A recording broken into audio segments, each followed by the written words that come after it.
কারফিউর দ্বিতীয় দিনেও শান্ত চট্টগ্রাম, রংপুর ও খুলনা।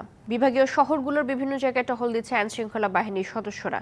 নির্দেশনা না মেনে বের হলে তাদের বিরুদ্ধে নেওয়া হচ্ছে ব্যবস্থা।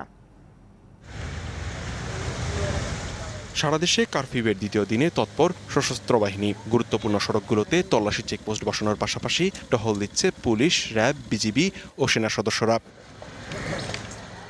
কারফিউতে রবিবার সকাল থেকেই বন্দরনগরী চট্টগ্রামে পুলিশ, র্যাব, বিজিবি ও সেনাবাহিনীর টহল চলছে। নগরীর গুরুত্বপূর্ণ পয়েন্টগুলোতে সতর্ক পাহারায় তারা। জরুরি পরিষেবা ছাড়া কেউ রাস্তায় বের হলে আইনশৃঙ্খলা বাহিনীর প্রশ্নের মুখে পড়তে হচ্ছে। নির্দেশনা না মেনে বের হওয়াদের বিরুদ্ধে নেওয়া হচ্ছে ব্যবস্থা।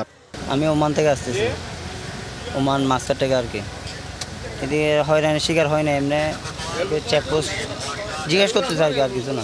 আমার কাঁচামাল আসতেছে পাবনা থেকে পায়রা, সেজন্য আমি একটু বাধ্য হয়ে আসতে হচ্ছে। নগরী যেসব গুরুত্বপূর্ণ জায়গা আছে সেই সব জায়গাগুলোতে ইনএড টু সিভিল পাওয়ারে বেসামরিক প্রশাসনকে সহায়তা করার জন্য মোতায়েন হয়েছি, যাতে আইন শৃঙ্খলা পরিস্থিতিটা স্বাভাবিক থাকে এবং নৈরাজ্যকারীদেরকে আমরা দমন করতে পারি।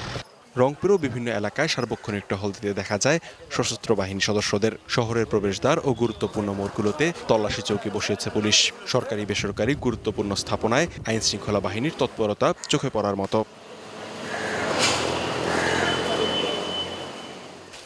এদিকে খুলনা মহানগরীর শিববাড়ি, পাওয়ার হাউস মোড় সহ বেশ কিছু এলাকায় পুলিশ তল্লাশি চালাচ্ছে। কারফিউয়ের মধ্যে সড়কে বের হওয়ার কারণ জানতে চাওয়া হচ্ছে।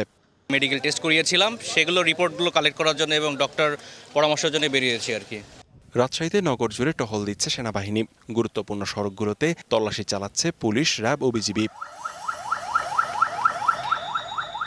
বিভাগীয় শহরগুলোর পাশাপাশি জেলা শহরগুলোতেও তৎপর আইনশৃঙ্খলা বাহিনী। লিখনকান্তি ভৌমিক, ডিবিসি নিউজ ডেস্ক।